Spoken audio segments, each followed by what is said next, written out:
The statements expressed in the following program are those of the speaker. They do not necessarily represent the views and opinions of the sponsor, the hosts, and/or OLAS Media.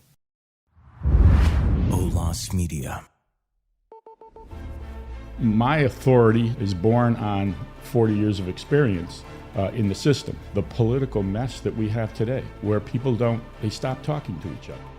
There's always a bad apple. There's bad lawyers, there's bad doctors, there's bad nurses, there's bad auto mechanics. Things that the public isn't aware of that the public needs to know. Organized crime, it's cartels, it's gangs, and it's a serious problem. Elections ought to be decided when the most people vote. Welcome to the Politic Deli with Dan Howle.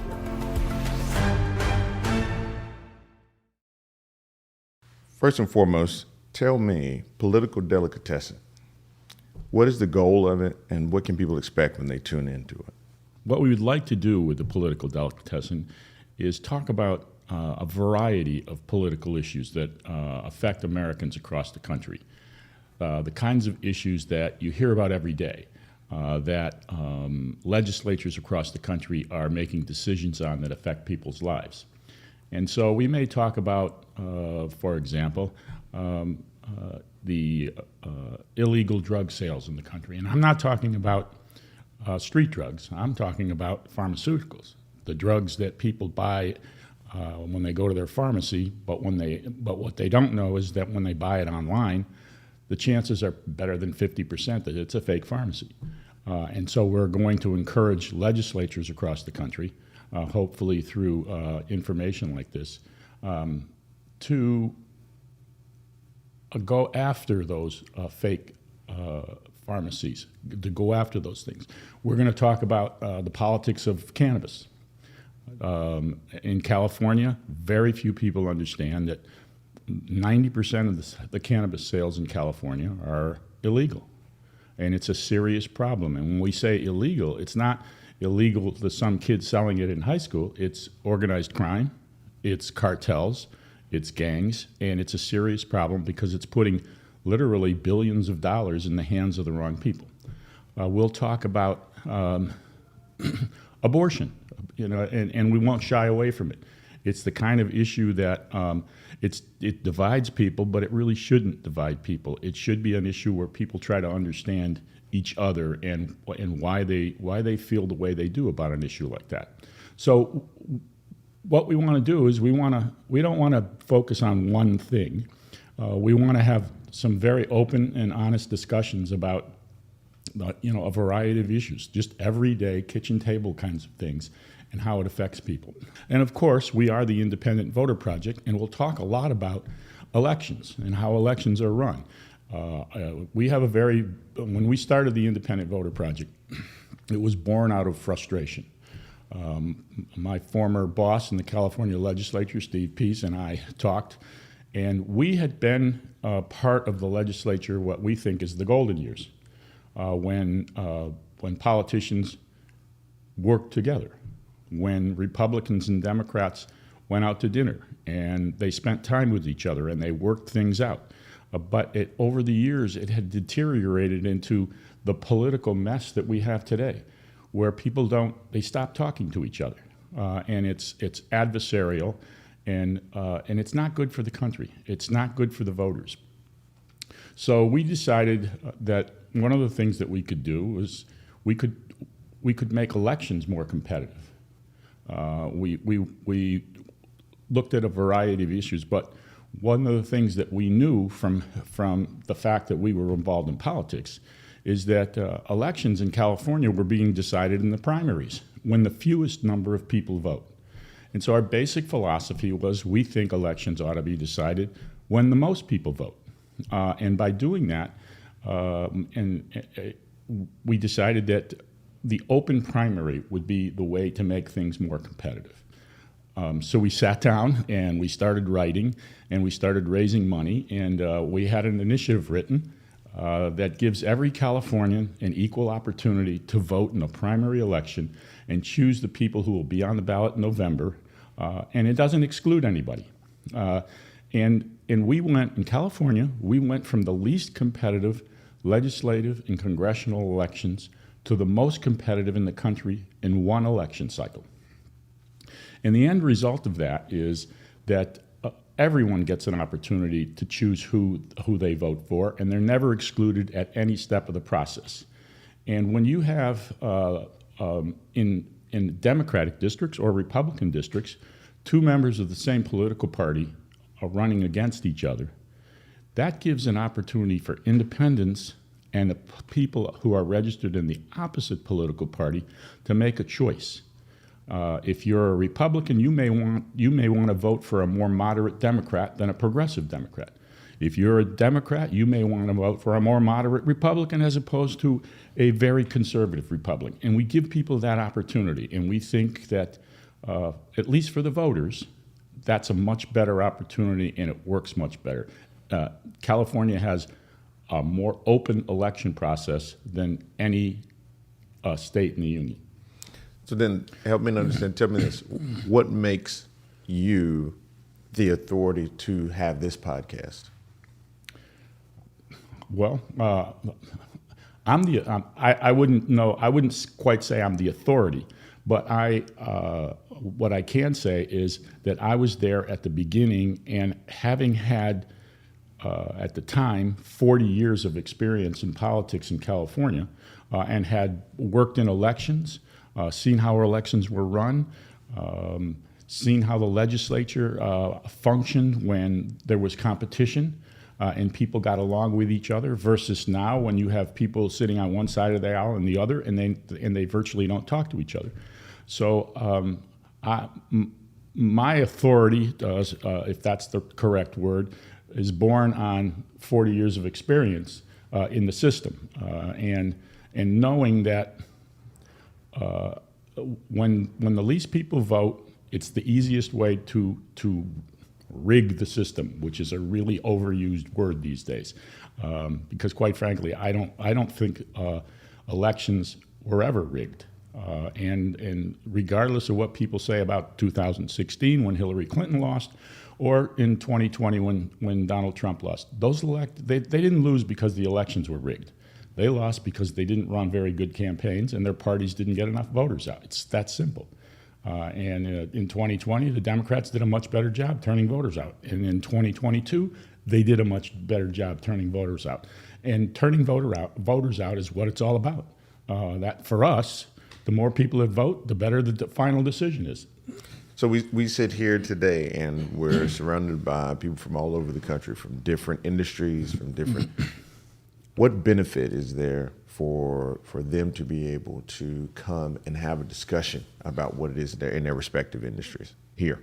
Let's talk about the politics first. Let's talk about the fact that we have legislators here from California, and we have legislators here from Texas, the two largest states in the country. But if you break down the people that live in those states, the demographics are virtually identical.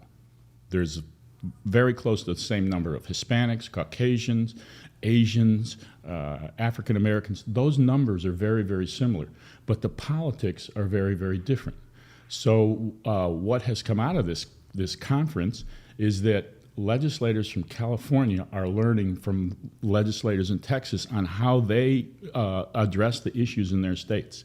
The legislatures couldn't be any more different.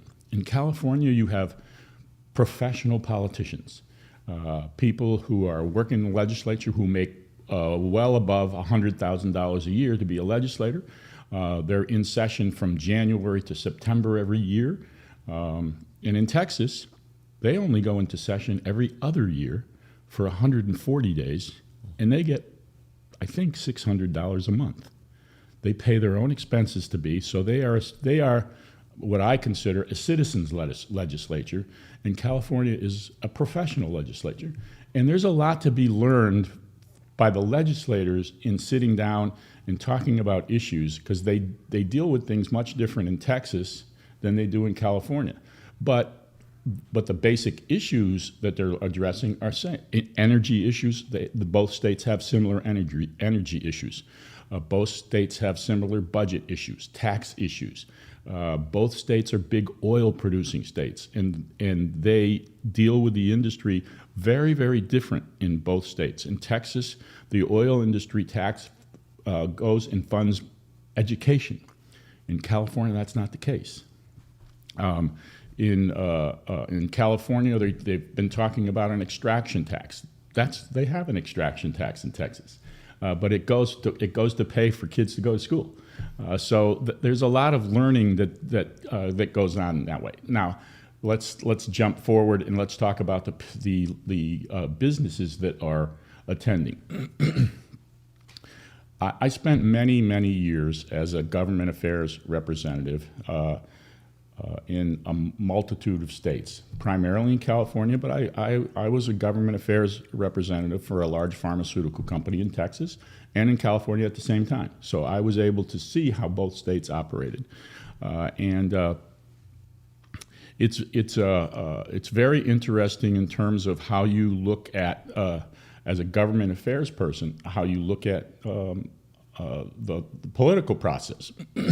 In California, we've gotten to the point in California where the legislators are having fundraisers like every day. In the last 2 weeks of the legislative session in California, about 10 years ago, maybe more than that now, it's probably 15 years ago, my lobbyist in California gave me the list of fundraisers that were being held in the last 3 weeks of the legislative session, when almost all of the legislation is being voted on every single day. And in that three-week period, there were over 200 fundraisers. There's only 100 legislators up for election, and there were 200 fundraisers. And the minimum dollar amount to get into a fundraiser is $1,000. And so what I did at that time, I made a decision that I'm not going to make contributions to legislators ever again while the legislature's in session, because I don't think that they should be taking money the day before they vote on an issue that from the industry or whatever that they got the contribution from, and it really is. It's more a matter of perception. I don't think that legislators, for the most part, are corrupt. There's always a bad apple. There's bad lawyers, there's bad doctors, there's bad nurses, there's bad auto mechanics. When the legislator's having a fundraiser, if you're giving them a contribution, there's probably somebody who opposes you that's giving them a contribution too. So that kind of balances itself out. But I think the perception of taking money and then voting on something the next day is just wrong. It's just wrong, and it shouldn't do that. And so I stopped making contributions. I was one of the very few people who did it. I did it very vocally, and I did not waver. No matter how much pressure, I just said, sorry, I'm not going to do it. I'm not sure that it had a big impact on the system, but I knew I was doing the right thing. And that's what we try to do at the Independent Voter Project. We try to do the right thing. And we try to do the right thing for the most people, and that's why let's get back to nonpartisan open primaries. We want everybody to have an equal chance to vote and have their vote mean something. When you have a partisan primary and you live in a Democratic district, say that this district is 55% Republican and Democrat, 35% Republican, and the rest are independent, the election's decided in the primary. And if you don't have competition in November, then there really is no election in November. It's just rubber stamping it. But when you have competition and you end up with 2 Democrats on the ticket, the fact of the matter is we've seen, as a result of our initiative, that the votes of independents and Republicans have a significantly higher impact in the general election, because now the 2 candidates from the same party, they have to find a way of appealing to and reaching the independents and the people of the other party, because they're gonna have an opportunity to vote for them and choose somebody who is much closer to their political viewpoint. So we think, we don't think, we know that that's a much better system, and it serves the voters much better. We'll talk about.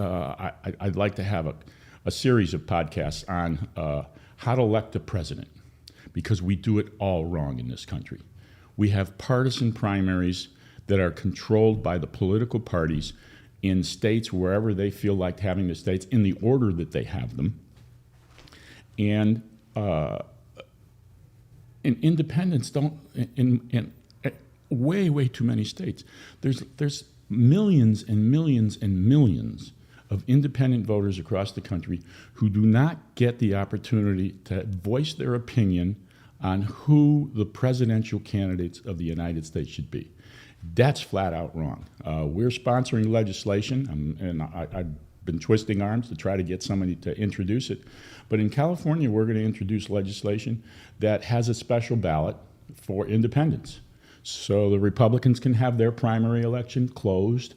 The Democrats can have their primary election closed if they want. But independents will get a ballot in California with every presidential candidate from both parties listed on the ballot. So independents can have the same opportunity to express their opinion.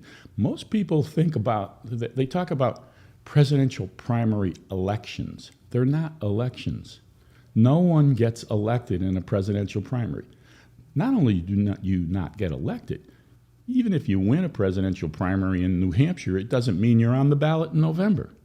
And so just like we did in California with the open primary, we should start with opening the primaries and getting the political parties to say, we're going to make the decisions based on the most voters that are voting. I think, regardless of your political persuasion, I think the Republicans suffer from that the most. In California, the Democrats, and I talk about California because that's my home political base, and I spent nearly 50 years in politics in California.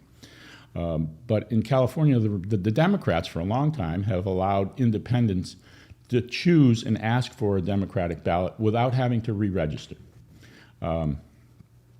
And presidential primaries are, you can call them beauty contests, or you could say that they're the biggest political poll and the most accurate political poll in terms of the people who are registered in the particular political party. Because that's when people go and they actually vote. These days, politics have become so divisive that pollsters have a very difficult time getting some people to respond to polls.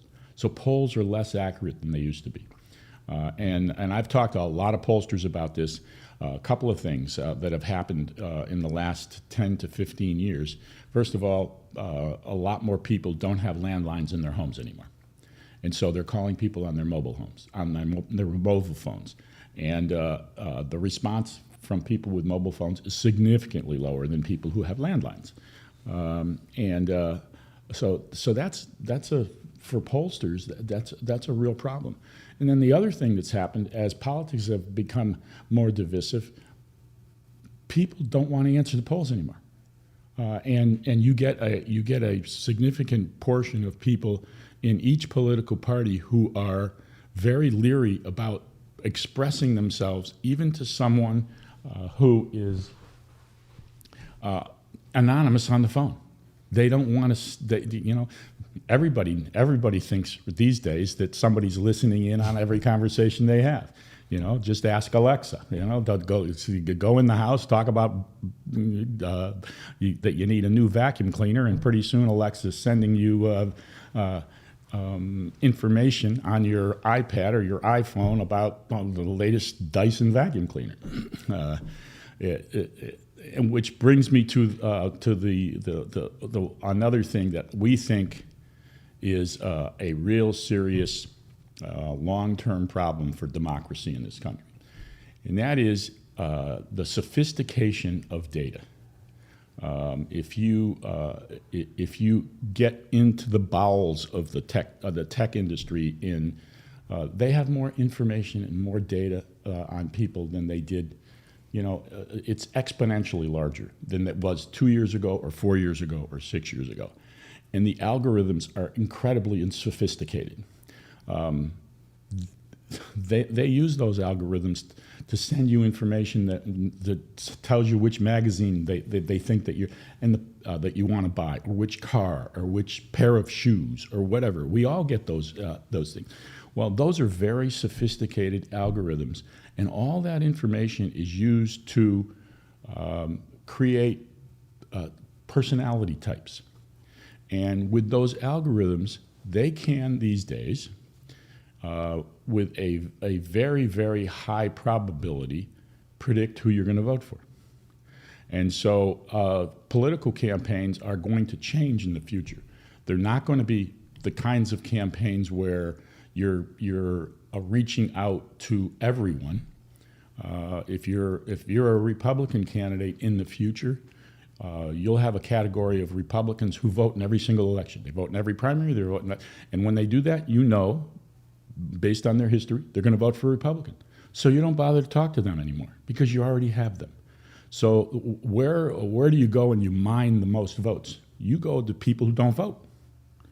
And you use your algorithms to accurately predict who they're going to vote for. And there are hundreds of thousands of those kinds of people. People who are we call them inactive voters. And between the algorithms that give you the ability, let's just put it in terms of numbers. The accuracy is probably 80%, that they can predict who somebody's going to vote for. So if you have 100,000 inactive voters, and you can get them to vote out of say 200,000, you want to try to get 50% turnout. You know that with the right algorithm, you don't have to campaign on behalf of a candidate. You don't have to do anything that is reportable to any government agency on the money that you spend, because you know if you get them to vote, you're going to have an 80% chance of getting their vote. So if you reach 100,000 people, you're going to get 80,000 votes, and the other guy's going to get 20, and you have a net 60,000 gain. Well, in every swing state in the presidential election in 2020, where this process was used extensively for the first time, every single one of those states was decided by less than 60,000 votes. So there are the bottom line, if you go and you do the analysis, the presidential election in 2020 was decided in 8 states by less than 150,000 votes out of tens of millions of votes cast. 42 states are either Republican or Democrat, and there's no question about the outcome. And then you have 8 states where the margin of victory is 10,000, 12,000 votes, 15,000 votes. And if you can turn out 25 or 30,000 more voters who normally don't vote than the other party, you win. And that happened in 2020. And it's legal. And there's nothing illegal about it. It's not immoral. It's just that somebody controls the data and somebody has the money. So if you take a very rich, I won't name any names or any companies, but if you take a very, very rich CEO of a company who can afford to spend north of $400 million in 8 states and has the ability to set up C3 nonprofits and the data to go along with it, they can determine who the next president of the United States is. And they don't have to campaign to millions of people on networks. They don't have to do political campaign ads. In fact, they don't ever even have to mention the name of the candidate that they're supporting.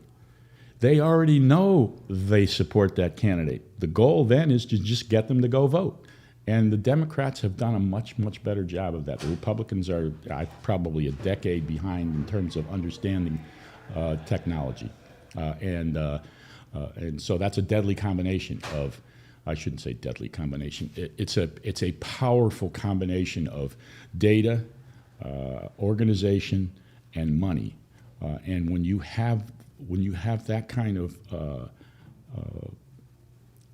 resources, and you know how to use them, then you can campaign to 500,000 people never tell them the candidate you're supporting and affect the outcome of the election of the president of the United States. And it happens. It's not. This isn't 1984 fantasy stuff. This is real. This has happened, and it's documented.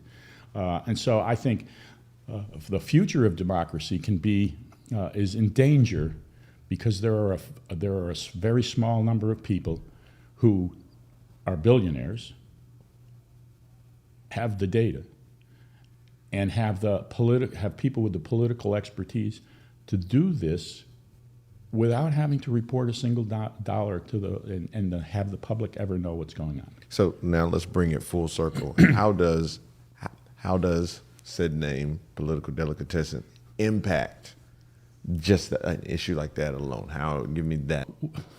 Let's focus on the 2020 presidential election and all the talk show, the talking heads, the press, and everyone else, and all of the people who are convinced, absolutely convinced, that the election was rigged, that the machines were rigged, and all of those things. Well, that's not true. The election, it wasn't rigged; it was bought and paid for.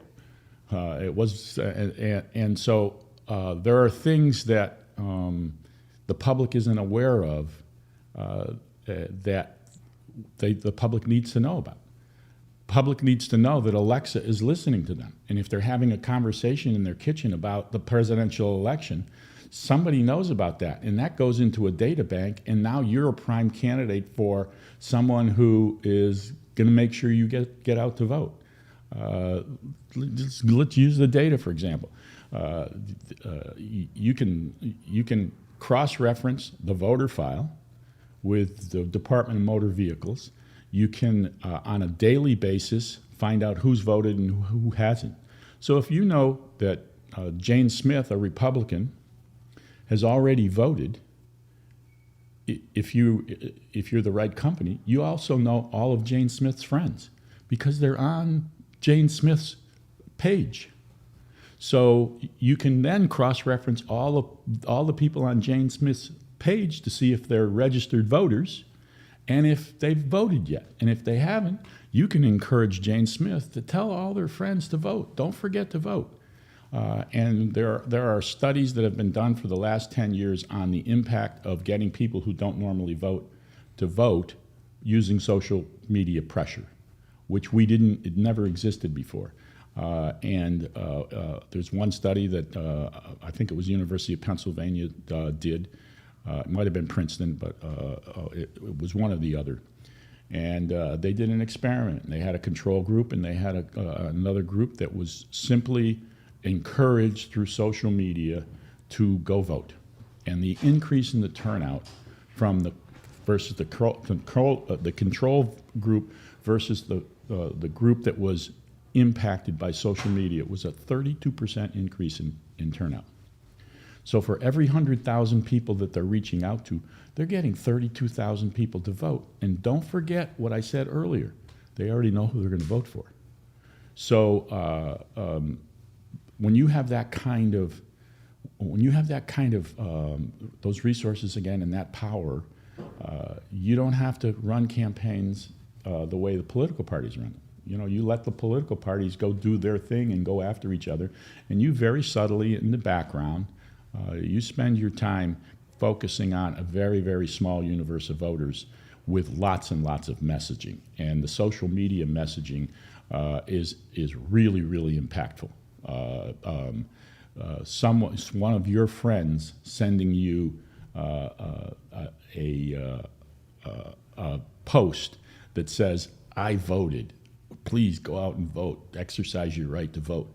That has a much bigger impact than any candidate saying, "Vote for me."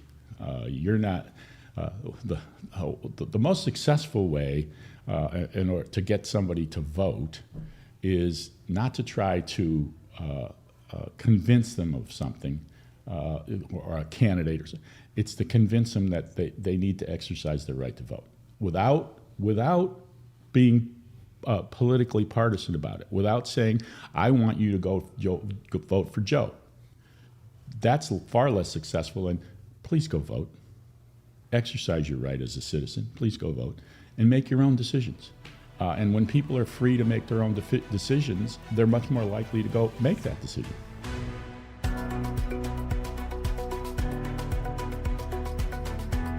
This is Dan Howle.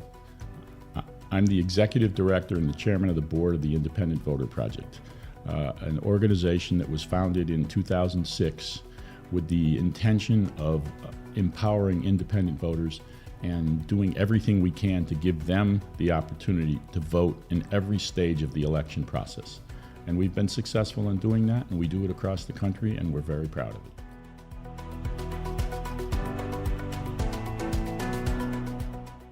This episode was produced by Ola's Media Podcast Network in San Diego, California, with Elia Ramos as Creative Director, Jessica Garcia as Project Manager, JC Polk as Executive Producer, Lina Alvarez as Associate Producer, and Chad Pease as President and Co-Founder. Welcome to the Politic Deli with Dan Howle. Ola's Media.